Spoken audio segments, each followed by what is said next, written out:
Alleluia. Om Mani Padme Om. Allah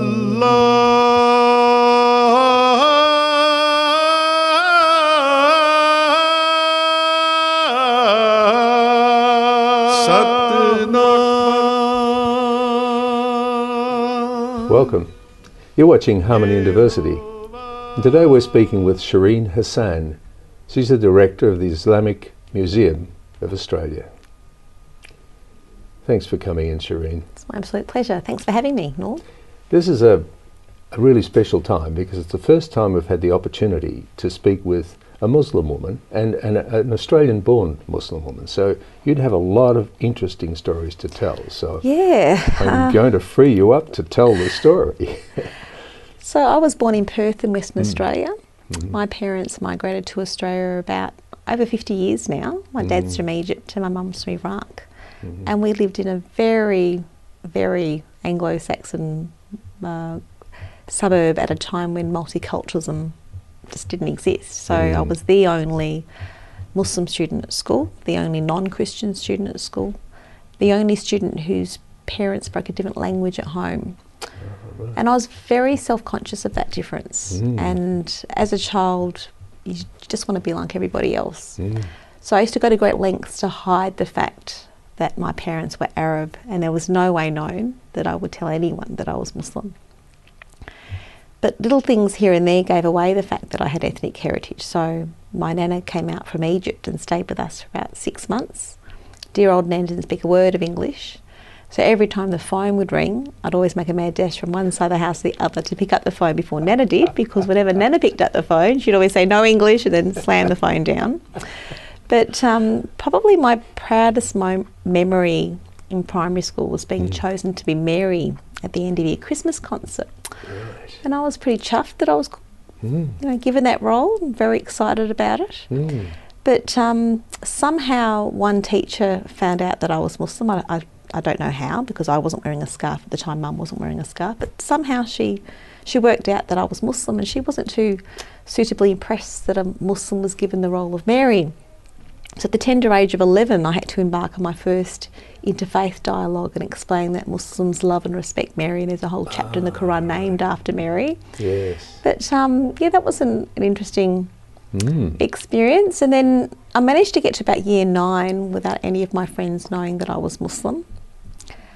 And it was quite difficult though, because we were about to start the Muslim fast of Ramadan. Yes. And I was excited about fasting, but I just didn't want to tell my friends the reason why I was fasting, because, I didn't want them to know that I was Muslim. So instead of telling them that I was fasting because I was Muslim, I told them that I was fasting because I was going to the dentist. And the second day I was going to the dentist, and then I was going to the orthodontist. And I felt so traumatised lying every day, because she'd never lie. So I finally got the courage to say, look, I'm fasting because I'm Muslim. I'm just normal. But my friends were actually fine about it. And one of them even fasted with me at lunchtime. Others were less supportive, and they would shove donuts down my throat. But it was a very character building exercise, to say the least. But I made up my mind in year 9 that I wouldn't lie about my identity anymore. And as soon as I made that decision, I felt this huge burden lift from my shoulders. And I felt so much more comfortable within myself. And I thought that was as hard as it was going to get. I didn't realise that things were going to get even more difficult in year 11 and year 12, with many functions centring around alcohol. And as a Muslim, we're not allowed to drink alcohol. So again, I found myself constantly having to resist that peer pressure, and it was tough. Yes. And at the end of year 12, there was one particular party where many of my friends were quite careless with their drinking, and there was a friend of mine who was the designated driver. Now in the olden days, in the 80s, you could have as many passengers as there were seatbelts. And this friend wasn't supposed to have drunk any alcohol. He did, and had a massive accident on the way home, not even 100 metres from the party. And to this day, I still remember the smell of the burnt rubber and the sound of the screeched tyres. Yes, so that had a huge impact on me, I think, because for the first time, the need to be exactly like everybody else wasn't so great. So the next party I went to, I chose not to drink alcohol, not because my religion prohibited me from doing so, simply because I just didn't want to, because I had sort of first-hand experience as to what it could do. So it was a bit of a fork in the road for me, I think. And I went on to university. I did a science degree, diploma of education, so I'm a chemistry and physics teacher. And around about that time, I met someone who was my best friend for about 3 years, and that friendship blossomed into love, got married, had some children, and I started teaching at an Islamic school. And around about that time, I started to wear a headscarf. Yes. And I felt really conflicted, because I was happy teaching at the school. The children were gorgeous, but I thought to myself, am I boxing myself in? Am I only going to be teaching Muslim students for the rest of my life? I wanted to teach students from all backgrounds, and Christian and Jewish, Hindu, Buddhist, atheist students, and I just didn't want to teach. Wanted to be able to have the opportunity to teach a diverse range of students. Yes. But I had convinced myself that because I started to wear a headscarf, that wouldn't be possible. My husband, who is a doctor, had to go to Adelaide as part of his training to be an ophthalmologist, an eye specialist. And then we found ourselves in Alice Springs, where he would work with the Royal Flying Doctor Service. So I rocked up at the local primary school to enrol my children, and the principal there pounced on me. She said, "You're a teacher, when can you start teaching?" I said, "Hang on a sec, I'm a high school trained teacher, I'm not primary trained." And she said, "That doesn't matter, we're so desperate for teachers, just come and teach." Right. So I spent 6 months teaching at 4 different schools, 4 different state schools. The children were gorgeous, they had an obsession with my scarf, and I would say, "We like it when you wear the pink and the blue scarf, don't wear the white scarf, white actually isn't a colour." And one little girl got all excited as I walked into the classroom, and she yelled out top of her lungs, "We've got baby Jesus' mum teaching us today," which is gorgeous. And her mum actually came to school the next day to see who this modern day baby Jesus' mum was. And I think she was a tad disappointed though. And then one boy came up to me as I was marking my work, and he kept put his hand on my shoulder and just kept his hand there. I thought, this is a bit strange, what's he doing? And he just kept his hand there and then smiled at me. I smiled back. And his hand sort of delved underneath my scarf. He tugged at my hair and yelled out top of his lungs, "She has got hair under there, I told you so." We've got time as against us, so we'll come back to your hair in a moment. We'll be back in a moment.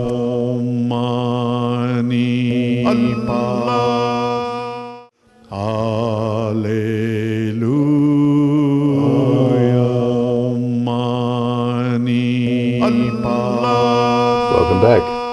You're watching Harmony and Diversity, and we're speaking with Sherene Hassan, Director, Islamic Museum of Australia. We were talking about some significant firsts there before. Your first at the school in Western Australia, your first as a Muslim teacher in Alice Springs. What rolled on from there? Any more firsts? How did it go? Well, I think after I had been in Alice Springs for about a few weeks, the children, the colleagues, teachers all started to feel comfortable when they stopped treating me like this alien, like this freak, and it was a really good feeling that people were saying, or the students were saying, instead of saying, "Oh, that's Mrs. Hassan, she's the Muslim teacher who hides her hair, has no hair," they would say, "Oh, that's Mrs. Hassan, she's the West Coast Eagles supporter who takes us out to the Oval to kick a footy around." So it was amazing how just in a span of just a few months, a few weeks, they actually changed the way they perceived me. You. And it was a good feeling to stop being treated like some kind of alien. But came back to Adelaide August 2001, and then the events of September 11th occurred shortly after, and that was really tough, because I remember watching the events unfold on TV and just feeling absolute devastation at the loss of innocent life. And what was really disturbing was the reaction of my eldest son, who was about 9 at the time. And he he's very quiet. I've got 4 children. He's very quiet. It's not the rest of us are all they're like drama queens like me, but he's very, very quiet, and it takes a lot for him to cry, and he just fell apart. He said, I can't believe a Muslim could be capable of doing such a thing, because we've always brought our children up according to Islamic teachings. Yes. That every creation of God is sacred. Exactly. Every creation of God is sacred. Exactly, So, even in our home, we'd always teach our children to never kill spiders, to put them in jars and take them outside. My younger son, I picked him up from kinder one afternoon. I found him in the corner just bawling his eyes out, and I said to the teacher, "What's he crying for?" And she said, "Well, we're out in the playground and some boys started jumping up and down on an anthill.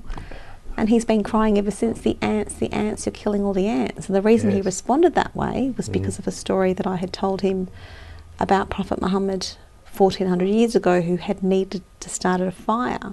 So he sat there for ages rubbing sticks together, finally got this fire started, and then he noticed ants underneath the fire, and he said, "We can't continue the fire, we need to put it out and make it somewhere else. Because we can't kill these ants intentionally." So that's the extent to which Muslims should respect and revere life. Yes, yes. So for us to see the loss of innocent life done in the name of our religion, probably the most gut-wrenching thing I have ever had to deal with. So it was a very dark day, a very low point of my life.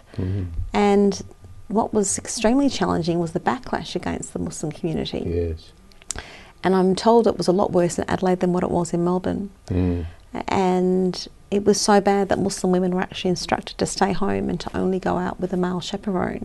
Oh, right. And that had never happened before. No. And I think I stayed home for about 3 days. It was probably the longest I've ever stayed home. If I went to the local shops, it would have been fine. But because I needed to go to a part of Adelaide where they'd probably never seen a Muslim before, was quite awful. Coles checkout lady, instead of greeting me with a smile and asking me how my day was, just shoved the shopping in my face with a huge scowl.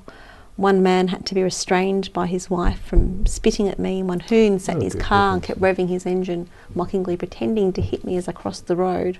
Came home, pretty much fell apart. Oh, yes. And the first thing I thought of doing, I thought if I stop wearing a scarf, then people won't know that I'm Muslim, and I could just blend in. It was almost like I had gone back to being that child at school who was so ashamed of her identity. And then one thing made me rethink that decision. A friend of mine who's from Afghanistan, she's a stunning looking girl, long brown hair, beautiful girl, doesn't wear a scarf, always wears the latest fashions. And she had people harass her on the train. I thought, well, what can she do to stop being harassed in the future? The colour of your skin is something you can't change. Your accent is something you can't change. So I ended up writing a letter to the newspaper, and I sent it to 3 different newspapers: The Age, The Australian, the Adelaide Advertiser, the Tiser as they call it. And to my delight, all 3 newspapers published it. And basically this letter stated how saddened I was by what had happened, and I was also saddened that I was no longer treated as a fellow Australian. I said, I love this country, I was born here, I've always tried my utmost to be a great citizen, and it's tragic that I'm being punished for the acts of a few evil individuals. And nothing in Islam supports their actions. On the contrary, it's a heinous crime against humanity. So writing that letter was extremely therapeutic, but what completely changed everything was this letter that I received from a couple who live in Eden Hills in South Australia. And that couple basically sent a letter to the editor, and the editor then forwarded it on to me. And this letter stated how saddened they were by my letter, and they wanted to write to show their support for the Muslim community. I can't tell you the impact that letter had on me. It's almost as if September 11th took life away from me. That letter brought me back to life. And it wasn't just that letter. I went to the Muslim Women's Association and said, what can I do? Want to help? And the lady there gave me a pile of beautiful letters that thick. Beautiful, supportive letters written by Australians from all walks of life. And my job was to respond to all those letters. And you'd be just the person to do that. Yeah, it was so just, and after those letters, I had emails I had to respond to. So it just reaffirmed to me that the majority of Australians are beautiful, supportive people. It's just a handful that react with nastiness to these events. Yes. I think how do you respond? And we're just about out of time, so I'll leave the question hanging till after the break. But it always makes me shudder when you have those events occur, and oftentimes the offenders are shouting at the top of their voice, Allah Akbar, which immediately labels it as being some sort of Islamic activity talking about God. And that goes, it's like a head-on collision. So perhaps you might address that when we come back. Sure. We're out of time, but we'll be back in a moment.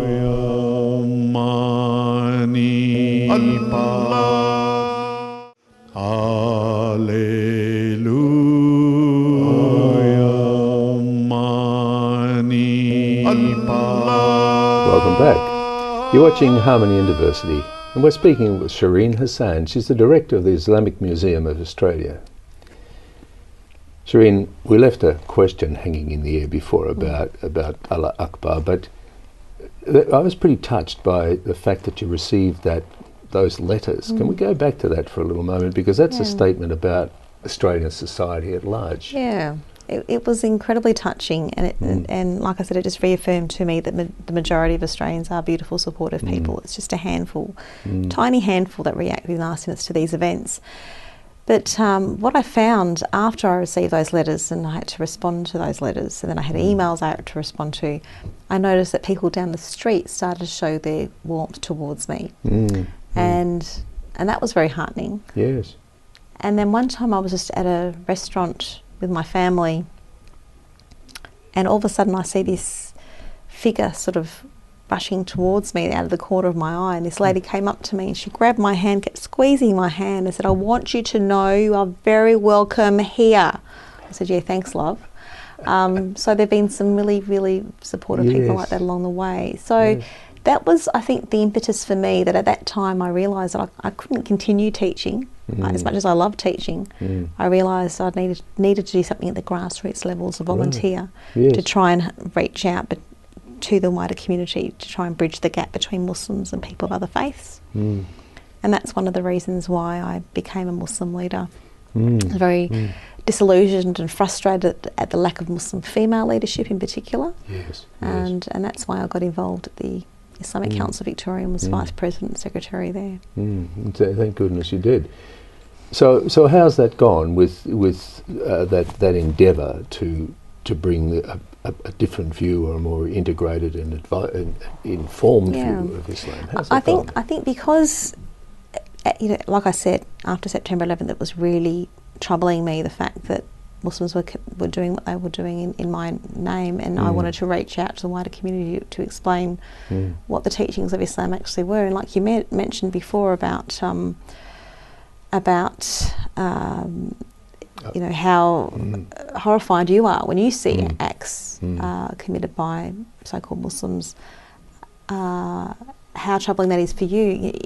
Well, we can imagine how difficult it is for myself. So I suppose it provided me an opportunity as a Muslim leader to reach out to the wider community and to talk about what Islam actually states about these issues. What is the Islamic stance on violence, on women, on Sharia, all those aspects that I feel are deeply, deeply misunderstood. So that was one aspect to my leadership, reaching out to the wider community.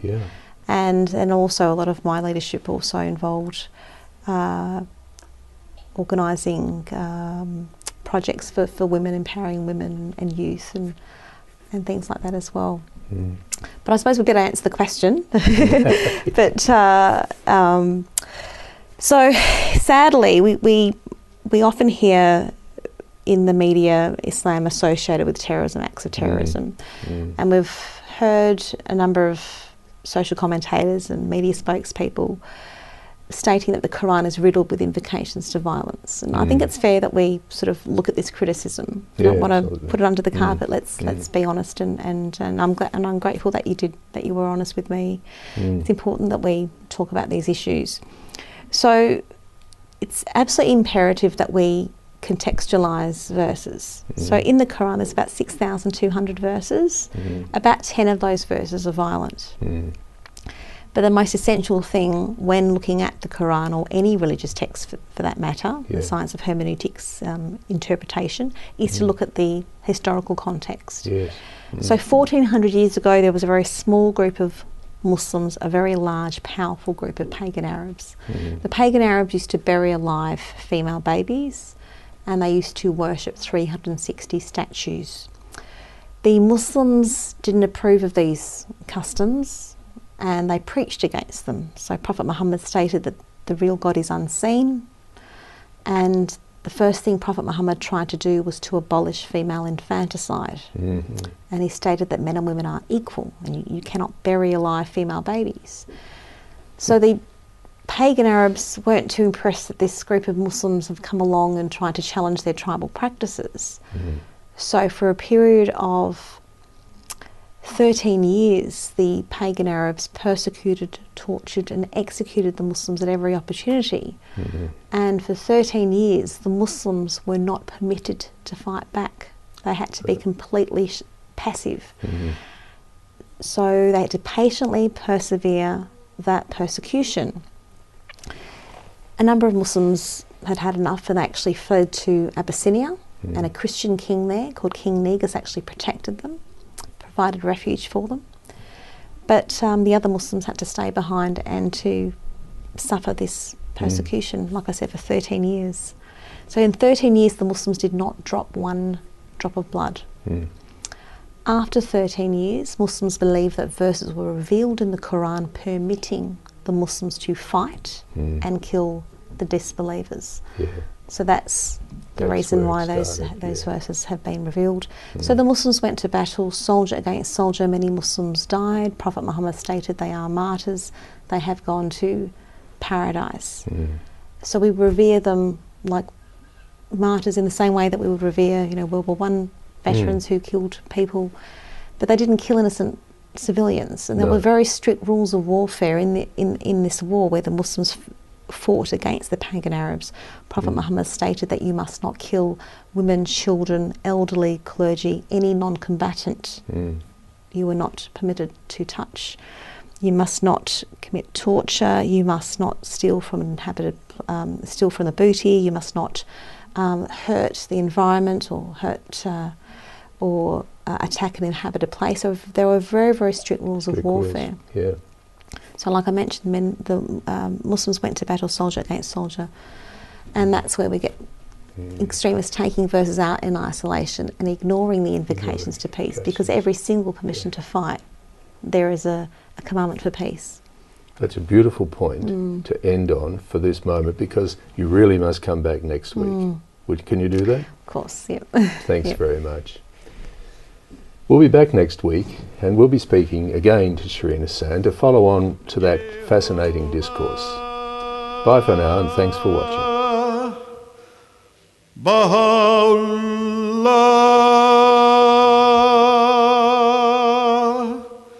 Shanti Om,